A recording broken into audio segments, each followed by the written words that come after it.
刚刚呢从美国出差旅游回来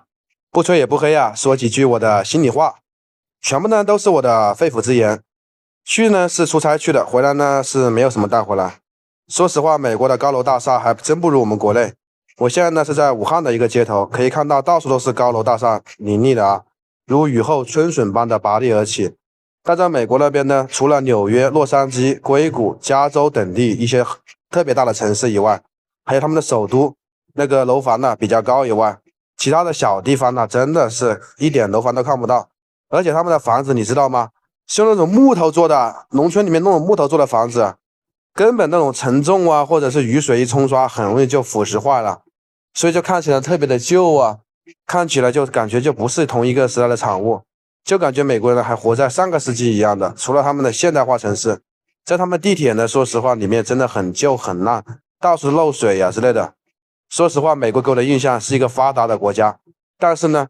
在网上面我们看到的是美国好的一面，看不到美国好的一面，只有你亲身去体验、去欣赏以后才知道。因为真的是耳听为虚，眼见为实，去了美国我才知道，美国现在真的，我不说别的吧，就是那种就感觉以前是爬坡往上走的，现在呢就是下坡路了。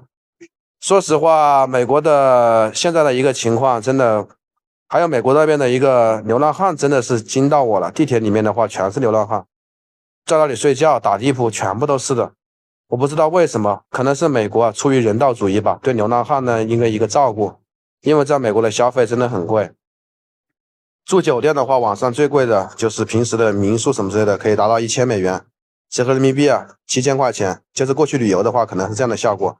最便宜的可以达到10美元，真的是吓到我了，也就是折合人民币70多块钱。不知道为什么会有这么大的差距。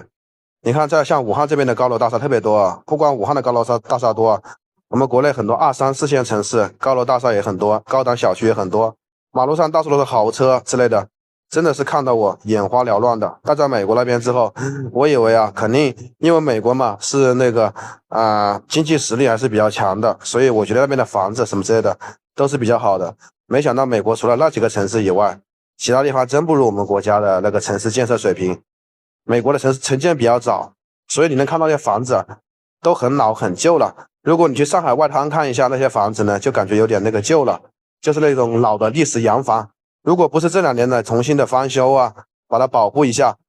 所以还没有像这个效果的。在国外呢根本没有这个保护这一说，所以在美国街头呢，你别说共享单车了，对不对？连打出租车都要给小费的，吃饭都要给小费的，服务费特别贵，各种税费你普通人根本支撑不起。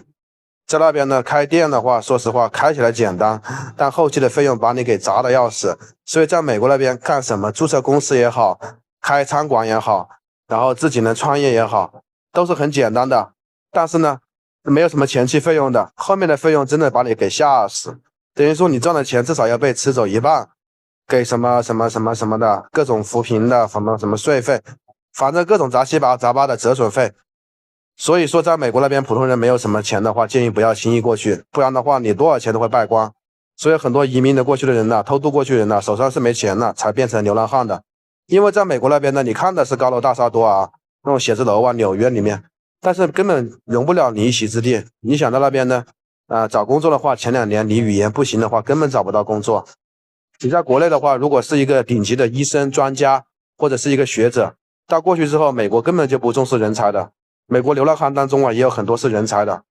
真的在那边的阶层意识特别强，而且房子的话说实话都比较旧了。在美国那边富人就富人的思想，贫民窟就贫民窟的思想，反正美国的治安也是比较乱的。在那边呢，比如说抢银行零元购都是非常盛行的。在美国那边呢真的是随便的，因为美国都是追求个人主义，所以管好自己就可以了，不会在乎别人死活。